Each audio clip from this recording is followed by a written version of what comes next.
Bismillahirrahmanirrahim. Alhamdulillahi rabbil alamin. Ashhadu an la ilaha illallah wahdahu la syarika lah. Wa ashhadu anna sayyidana wa maulana Muhammadan abduhu wa rasuluh. Allahumma salli wa sallim wa barik ala sayyidina Muhammad wa ala alihi wa sahbihi wa zurriyyatihi ila yaumil qiyamah. Amma ba'd. Yang kita hormati dan kita cintai para habaib, para alim ulama, guru-guru agama, para muhibbin, hadirin hadirat rahimakumullah. As-suratut tasi'atu min suwaril Qur'an, Suratut Taubah, madaniyatun wa ayatuha tis'un wa ishrun wa mi'ah. Pertama-tama puji syukur selalu kita haturkan kehadirat Allah Subhanahu wa ta'ala atas limpahan karunia yang tak terhingga yang selalu kita terima. Salawat dan salam juga selalu kita haturkan kepada junjungan kita, baginda kita, Nabi besar Muhammad sallallahu alaihi wasallam, dan kepada seluruh keluarga, para sahabat, zuriat dan pengikut beliau ila yaumil qiyamah. Surat yang ke-9 dari surah-surah Al-Qur'an, yaitu surat Taubah. Surat Taubah ini madaniyatun, diturunkan kepada baginda Rasul sewaktu beliau di Madinah atau beliau sesudah hijrah. Dan ayat-ayatnya surat Taubah ini berjumlah 129 ayat. 129 ayat. Surat yang ke-9 ini dinamakan dengan surah At-Taubah karena di dalamnya banyak bercerita tentang tobat.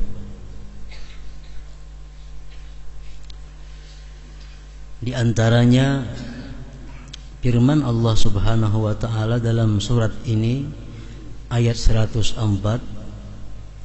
Alam ya'lamu annallaha huwa yaqbalu taubata an ibadihi wa ya'khudus sadaqat wa annallaha huwat tawwabur rahim.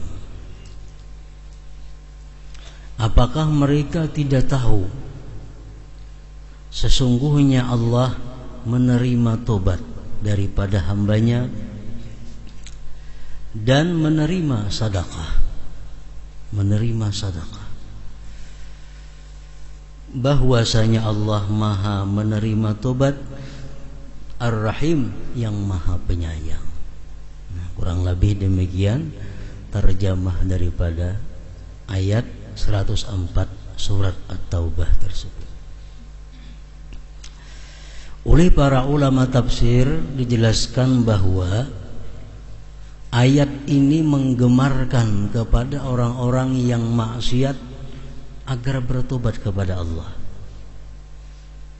Allah Maha menerima tobat dan menerima sedekah. Jadi mereka berkata bahwa ayat ini menggemarkan bagi mereka yang maksiat agar tobat kepada Allah Subhanahu wa ta'ala dan memberikan sedekah.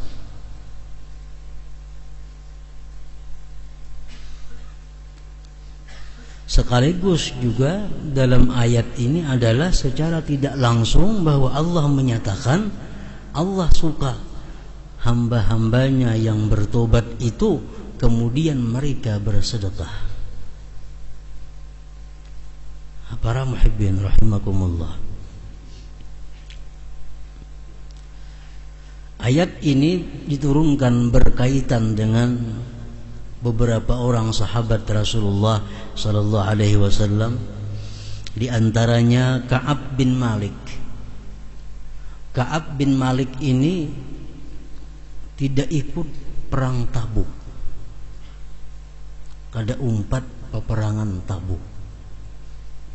Bukan karena sakit, bukan karena uzur, tapi karena malas, karena kulir. Lalu ada 4 perang bersama Rasulullah sallallahu alaihi wasallam. Sesudah Rasulullah selesai perang Tabuk, beliau kembali ke Madinah. Orang-orang yang tidak ikut perang itu datang kepada Rasulullah minta maaf, minta uzur bahwa mereka kada 4 perang. Dengan alasan ada yang sakit, ada yang kada berduit, ada yang sedang memelihara yang sakit, macam-macam alasan. Nah, Ka'ab bin Malik ini datang kepada Rasulullah, wahai Rasulullah, ulun minta uzur, minta maaf kada 4 perang lawan pian dengan sebab ulun malas. Terang terus, jujur, karena ulun kulir. Nah, ujar Rasulullah menjawab, baiklah, tunggulah perkara kamu nantinya. Nah, ini Ka'ab bin Malik ini. Akhirnya Ka'ab bin Malik ini diserukan oleh Rasulullah agar dibikut. Kada boleh dirawa, kada boleh ditagur, kada boleh dihirani, kada boleh dijual beli. Dibikut. Memberi salam kada boleh disahuti. Bini di rumah disuruh mengungsi. Sehingga Ka'ab bin Malik ini seperti sendirian hidup dalam dunia. Beparak orang berjauhan. Datang ke kelompok sini orang berjauhan. Akhirnya selama 50 malam kalau kada khilaf, Allah menurunkan wahyu kepada Rasulullah bahwa Allah sudah menerima tobatnya Ka'ab bin Malik tadi. Nah, sesudah dikabarkan kepada Ka'ab bin Malik bahwa Allah Subhanahu wa taala menerima tobatnya, maka Ka'ab bin Malik mengambil sebagian besar hartanya, dia sedekahkan, dia wakafkan kepada Rasulullah sallallahu alaihi wasallam untuk kepentingan kaum muslimin dan muslimat. Nah, ini maksudnya lah Allah menerima tobat dan Allah menerima sedekah tadi. Para muhibbin rahimakumullah. Jadi kita dianjurkan sesudah kita bertobat kepada Allah, kita bersedekah. Gunanya sedekah itu apa? Pertama, kita bersyukur bahwa kita diberi anugerah, diberi taufik hidayah untuk tobat. Kita bersyukur kepada Allah diberi kemampuan, diberi hidayah untuk bertobat, lalu kita bertobat, bersedekah. Nah, sebagai tanda syukur kita atas anugerah bertobat itu. Yang kedua, sedekah yang kita berikan ini adalah memancing untuk menerima Allah terhadap tobat kita itu. Nah, ini sudah biasa dilakukan oleh para ulama-ulama terdahulu, orang-orang saleh yang terdahulu. Mereka bila mana bertobat kepada Allah, mereka melanjutkan dengan sedekah agar tobat itu diterima oleh Allah Subhanahu wa taala. Para muhibbin rahimakumullah, alangkah baiknya lagi yang kita sedekahkan itu adalah harta benda yang menyebabkan kita jadi maksiat, atau harta benda yang menjadi saksi kita maksiat. Alangkah baiknya itu yang disedekahkan. Ada seorang laki-laki ini sembahyang di kebun. Namanya kada disebutkan di dalam kitab itu. Laki-laki sembahyang di kebunnya. Lalu rahatan sembahyang memikirkan kebun. Oh, baiknya kebunku, baiknya ini, baiknya ini. Akhirnya kada ingat lagi berapa rakaat sembahyang. Nah, karena pikiran kebun tadi. Begitu selesai, datang kepada Sayyidina Utsman bin Affan. Wahai Sayyidina Utsman, ulun tadi sembahyangna ada ingat lagi jumlah rakaat gara-gara memikirkan kebun itu. Nah, sekarang kebun itu ulun wakafkan karena Allah Subhanahu wa taala. Nah, ini karena apa? Karena kebun itulah yang menyebabkan dia jadi lalai kepada Allah Subhanahu wa taala. Benda harta yang kita urus, dalam mengurusnya itu banyak kita melakukan maksiat. berdusta, sumpah palsu, macam-macam. Akhirnya benda itu tak kita dapatnya. Nah, benda ini sumber kita maksiat, alangkah baiknya disedekahkan. Sekaligus bertobat kepada Allah Subhanahu wa taala. Atau benda-benda atau barang yang menjadi saksi kita maksiat. Dulu aku mencuntan baju yang hijau itu nah. Tuh selawarnya nih tuh, sepatunya nih tuh. Sekarang aku tobat kepada Allah, ambil baju hijau tadi, ambil selawar sepatu tadi, sedekahkan kepada fuqara dan masakin. Nah, Allah sangat suka kalau kita bertobat diiringi dengan sedekah tersebut. Jadi harta benda yang ada pada diri kita ini yang kita pakai waktu itu untuk maksiat, dia jadi saksi di hadapan Allah bahwa ini orang maksiat. Nah, kita tobat kepada Allah, barang-barang yang jadi saksi itu alangkah mulianya, alangkah baiknya disedekahkan kepada fuqara dan masakin, dan Allah menerima sedekah itu. Alam ya'lamu anna Allah huwa yaqbalu tauba an ibadihi wa ya'khudhu sadaqat wa anna Allah huwa tawwabur rahim. Mun kada kawasamuan menyedekahkan sebagiannya. Ini sepeda motor ini bahari aku rancak maksiat, mengkabariakan sayangannya sepeda motor sabuahan nggak ada lagi bisa sepeda motor. Nah, jual sepeda motornya, sedekahkan duitnya sebagian, nukar sepeda motor bahasa nang kada suha dipakai maksiat. Nang kada suha dipakai maksiat. Supaya ada saksi di hadapan Allah, kita ini orang yang berbuat maksiat. Para muhibbin rahimakumullah, tobat kepada Allah Subhanahu wa taala daripada dosa itu adalah hukumnya wajibatun 'alal faur, wajib bersegera. Jadi kada menunda tobat. Begitu kita berbuat satu dosa, kita dituntut segera tobat. Kalau kita kada bersegera, kita dapat dua dosa. Pertama, dosa melakukan maksiat, yang kedua, dosa al-israru 'alal maksiat. Terus menerus maksiat. Setiap kali kita berbuat dosa, kita dituntut segera tobat. Alal faur, atas segera artinya. Jadi kada ada istilah tobat itu menunggu hari Jumat, tobat kena malam Jumat, atau tobat kena sudah umur 40 tahun. Itu memberati menambah dosa. Begitu dosa, tobat. Maksiat, tobat. Nah, walaupun 70 kali sehari yang demikian itu, Allah suka, ridha terhadap yang demikian. Macam-macam jenis tobat. Ada taubat minal kufur, tobat daripada kafir. Orang Kristen, orang Buddha, Hindu, hendak bertobat kayak apa? Sedikit saja tobatnya, mengucap asyhadu an la ilaha illallah wa asyhadu anna muhammadar rasulullah, sudah tobat. Sepanjang hidupnya diampuni Allah dosanya. Inya pernah berzina, inya pernah merampok, inya pernah mencuri, inya pernah korupsi, diampuni semua oleh Allah Subhanahu wa taala. Rasulullah bersabda, al-Islam yajubbu ma qablah, Islam itu memutus yang sebelumnya. Dengan mengucap dua kalimat syahadat, ini manusia kembali kepada fitrahnya, suci. Jadi tobatnya orang non-Islam nyaman. Asyhadu an la ilaha illallah wa asyhadu anna muhammadar rasulullah. Kemudian ada tobat minar riddah, tobat daripada murtad. Murtad ini artinya orang yang dulunya beragama Islam, sekarang dia pindah kepada agama lain.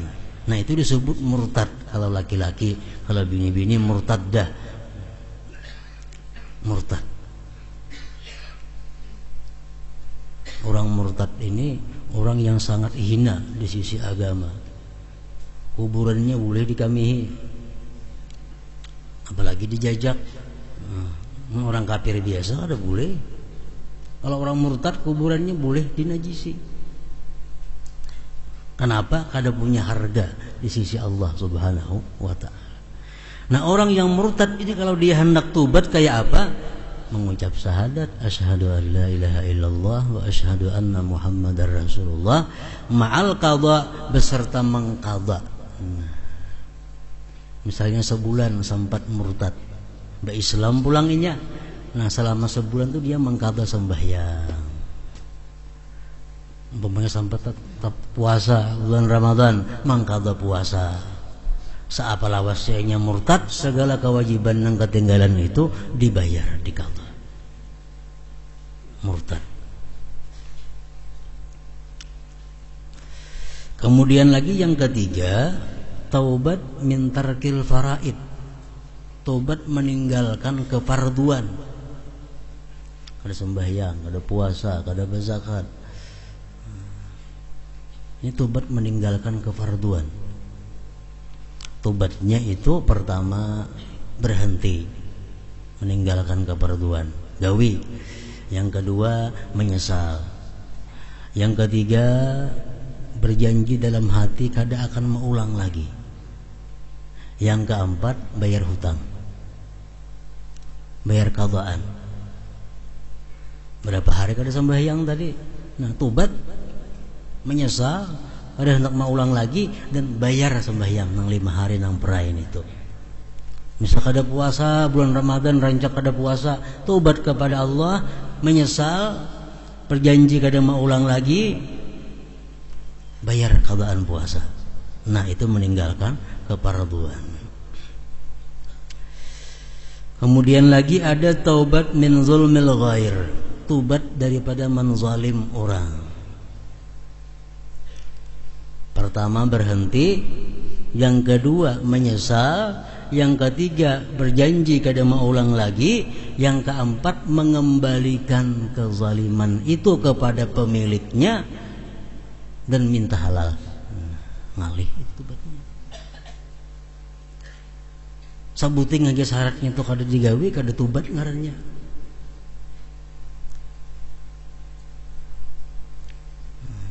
Orang biasa menjuntan duit cilingan masjid, hendak bertobat. Pertama berhenti mencuri cilingan masjid. Yang kedua menyesal. Yang ketiga bagian jika ada mau ulang lagi. Yang keempat boleh akan pulang duitnya ke dalam cilingan. Hanyar tobat. Bila kadang jam itu kada tobat lagi ngarannya. Taubat min zulmil ghair. Jadi orang yang bertobat dalam masalah ini, kalau bersangkut pautan dengan harta, dia wajib menghitung harta yang ada padanya. Berapa kira-kira harta yang halal, berapa harta yang haram. Disisihkan, ini yang halal, ini dapatan yang haram. Nah, dapatan yang haram kembalikan kepada pemilik-pemiliknya. Kamu tahu pemiliknya siapa, kembalikan kepada pemiliknya. Orang yang mencuri uang rakyat atau korupsi misalnya, sekarang ini tobat kepada Allah Subhanahu wa taala, dihitung berapa korupsi itu. Pernah korupsi totalnya semuaan 10 juta. Bolehkan 10 juta ini korupsi, ampun harta negara, bolehkan ke kas negara. Bila kada membolehkan, Allah kada menerima tobatnya. Nah, bila Allah kada menerima tobatnya, berarti orang ini orang durjana, orang fasik. Bila orang fasik matinya pasti masuk ke dalam neraka. Nah, menakun itu.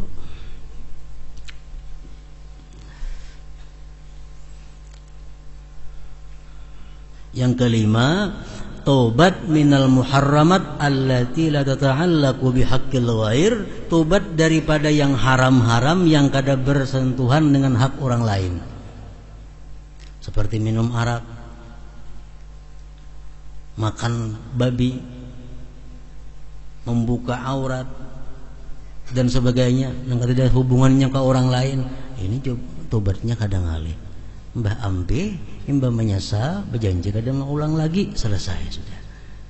Nah, Jadi kita wajib fardhu ain hukumnya, masing-masing diri itu wajib bertobat dan meninjau ke belakang kelakuan-kelakuan dahulu kayak apa.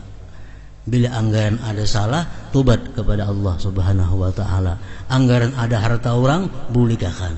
Anggaran ada pribadi orang, minta halal, minta maaf kepadanya supaya diri kita ini bersih daripada dosa. Allah menerima tobat hamba-hambanya yang bertobat dan Allah menerima sedekah. Para muhibbin rahimakumullah. Di dalam surat Taubah ini banyak pesan yang disampaikan oleh Allah kepada hamba-hambanya. Di antaranya, ya ayyuhalladzina amanu ittaqullaha wa kunu ma'as shadiqin.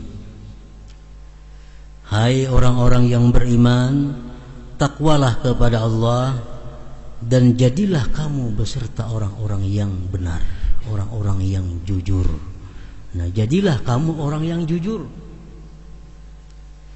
Ini termasuk yang disampaikan Allah Subhanahu wa taala dalam surat Taubah. Imam Ghazali mengatakan jujur itu ada 6. Bila kita kawa ke 6-nya ini jujur, kita bergelar siddiq. Bergelar siddiq, orang yang sangat jujur artinya. Bilanya sebagian haja kawa kita jujur, ngarannya sadik. Jujur sebahagian artinya. Nang 6 itu nang apa? Nang pertama kita mesti jujur, sidqul lisan, jujur lisan. Jujur mulut. Kalau jujur mulut, fala yatakallamu bil kadzib, dia tidak akan berkata dusta. Sebuteng lagi dulu jujur. Orang itu kada mau berdusta, sudah berhak dia mendapat gelar shadiq, orang yang jujur. Innal 'abda la yakdzibul kizbata fayataba'adul malaku anhu masirata mil min natni ma jaa'a bihi, rawahu Tirmidzi.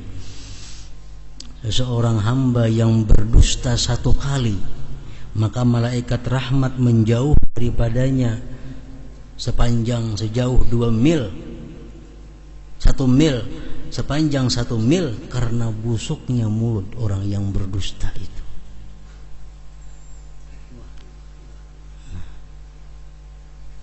Jujur dalam perkataan. 1. Yang kedua, sidqun niyyah, jujur niatnya.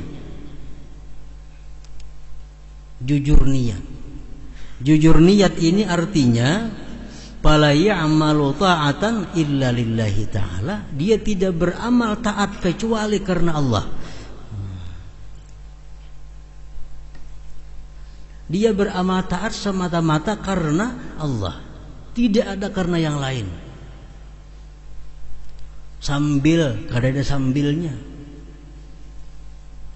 Allah menceritakan dalam Al-Quran, innama nut'imukum liwajhillah la nuridu minkum jazaa'an wala syukura.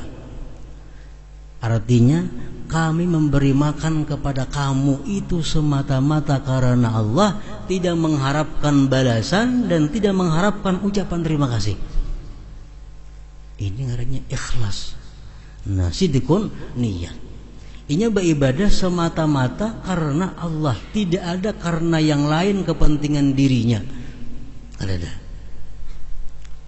Nah, kalau kita kawa yang demikian halnya, sudah 2 dapat kita sidik. Sidik bil lisan, sidik bin niyyah. Yang ketiga, sidqul azam, jujur cita-cita. Fala ya'tarihi ajzun wa futurun fi azmihi ka ay ya'zima in razaqani Allahu malan tasaddaqtu bi thuluthihi wa in a'tani Allahu wilayatan adaltu fiha. Jujur cita-cita itu adalah artinya tidak datang kepada dia lemah cita-cita. sepertinya berkata cita-citanya dalam hati nih, amun aku kaina dapat duit ini, anakku sedekahkan separuh atau sepertiga. Nah, niat itu, azam itu kancang terus, kada ada lamah-lamahnya. Lain hal kita pikir biasa kena asa kebanyakan separuh aku memberiakan itu. Nah ini kada jujur ngarnya cita-citanya. Semalam dalam hati separuh aku beriakan, dalam hati aja dalam separuh aku beriakan. Sudah isok asa kebanyakan separuh rapat gin. Ini kada jujur cita-citanya. Nah. Atau contohnya lagi, orang yang dalam hatinya bercita-cita, bila mana Allah memberikan kepada aku kekuasaan, wilayah, aku akan bersikap adil padanya. Bila mana Allah memberikan aku wilayah kekuasaan, aku akan bersikap adil. Nah, harus macam itu rata. Kayaknya ada taubah. Kayaknya mun itu aku sakiti itu musuhku bahari. Nah ini sudah kada jujur lagi cita-citanya. Itu bahari suahnya reki aku, karena kada aku bawa begawi ini, kada aku bawa begawi itu. Nah ini sudah kada jujur cita-citanya. Kalau sidik dalam azam, sampai terus menerus kada ada perubahan apa yang dicita-citakan itu. Yang keempat, sidqul wafa bil azam, jujur dalam menepati cita-cita, jujur dalam menepati janji diri. Dia kadang membatalkan cita-citanya begitu berhasil yang dicita-citakan itu.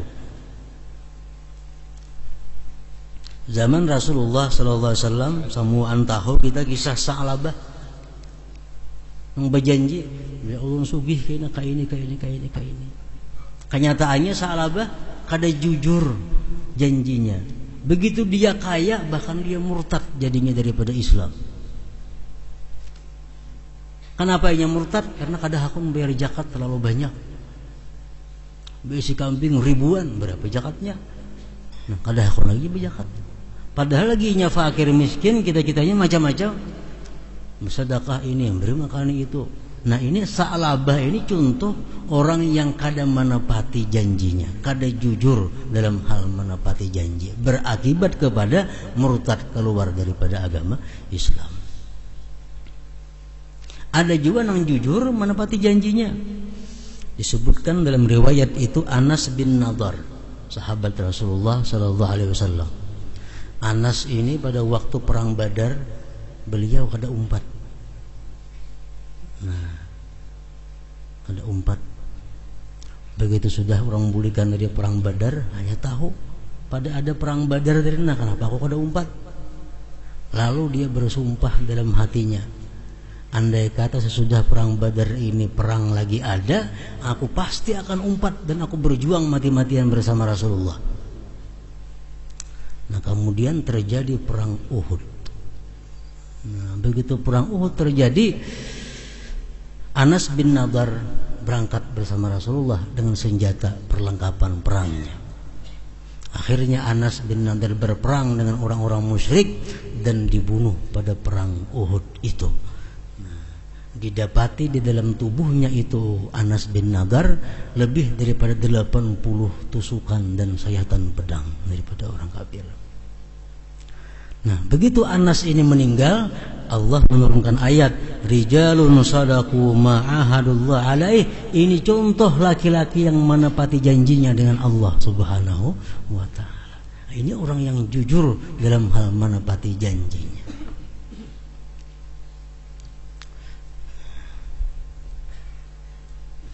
Kawan-kawan kita nang di DPR nang kampanye, mana janjinya?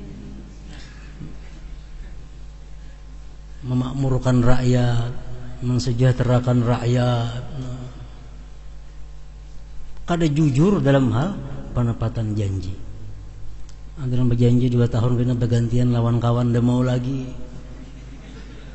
Kada jujur.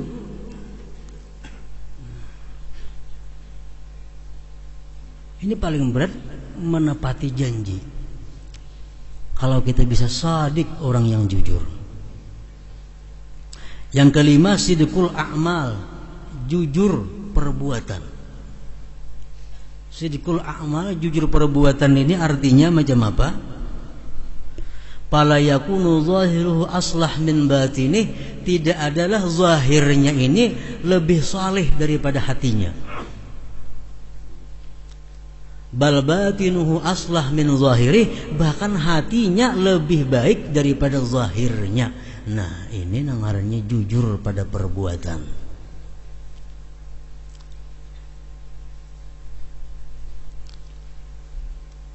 Anggota tubuh baik, hati lebih baik lagi daripada itu. Itu artinya jujur dalam perbuatan. Kalau kita kepala memakai kopiah putih, kepala hati kopiahnya lebih putih lagi daripada kopiah kepala yang ada ini. Artinya apa? Kejujuran. Rasulullah berdoa, Allahumma ja'al sarirati khairan min alaniyati waj'al alaniyati salihah. Ya Allah, jadikan batinku lebih saleh daripada zahirku dan jadikan zahirku saleh.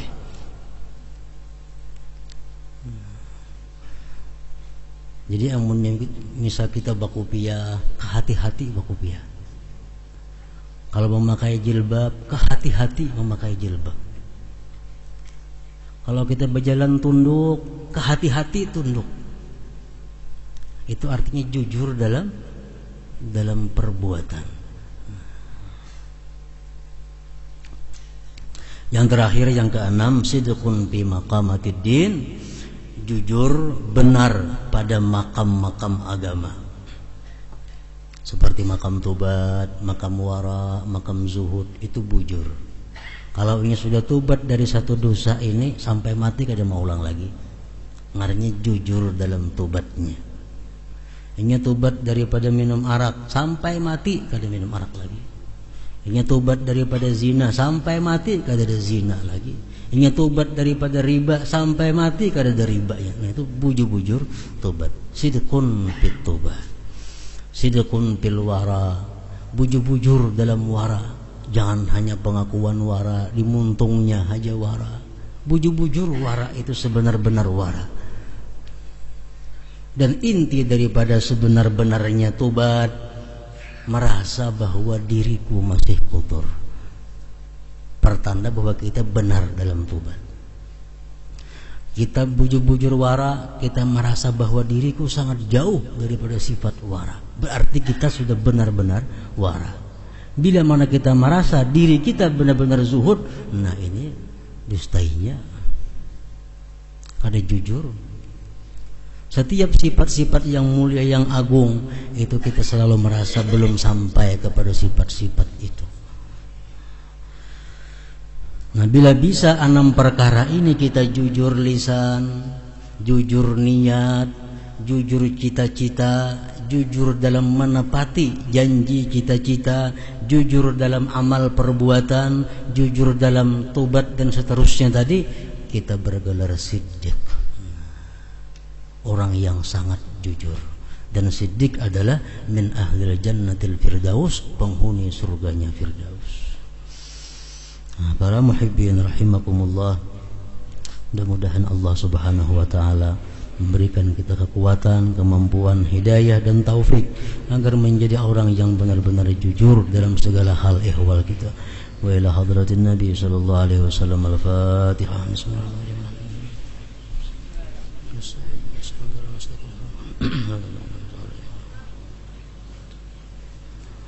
Asyhadu an la ilaha illallah wahdahu la syarika lah.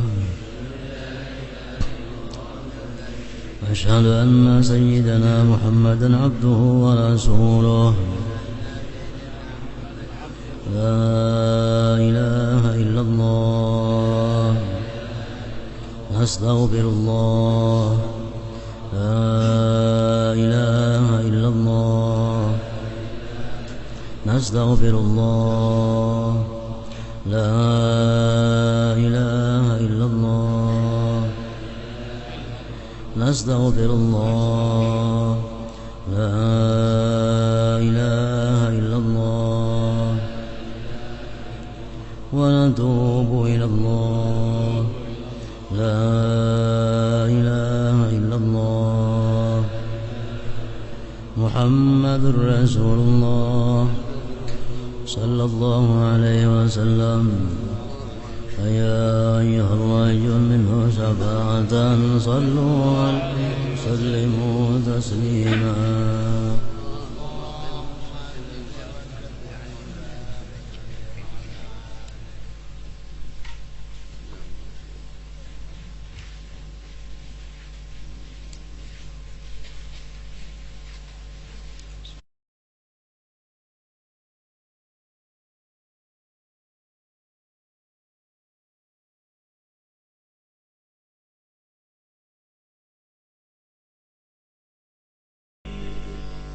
يا رسول الله سلام عليك يا رفيع الشان والدرج يا رسول الله سلام عليك يا رفيع الشان والدرج يا رسول الله سلام عليك يا رفيع الشان والدرج يا رفيع الشان والدرج يا رسول الله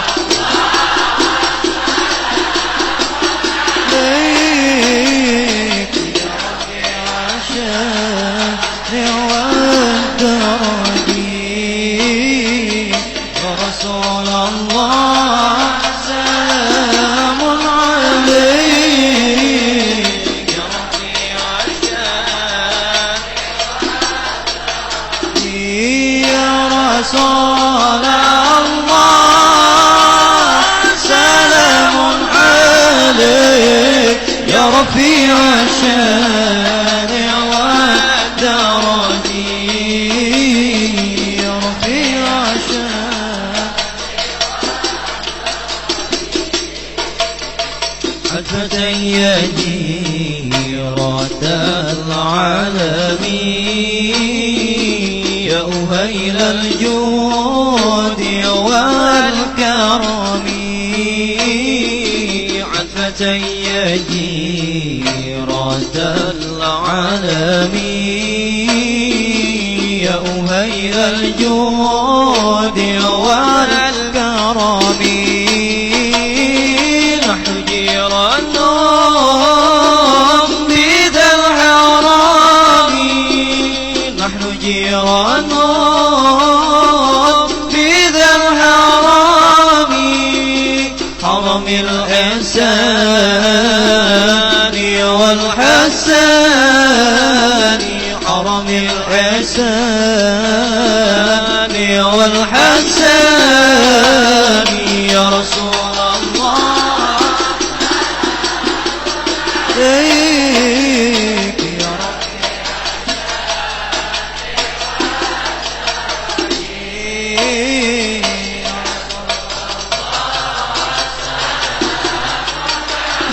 إليك يا رفيع الشان والدرج يا رسول الله سلام عليك يا رفيع الشان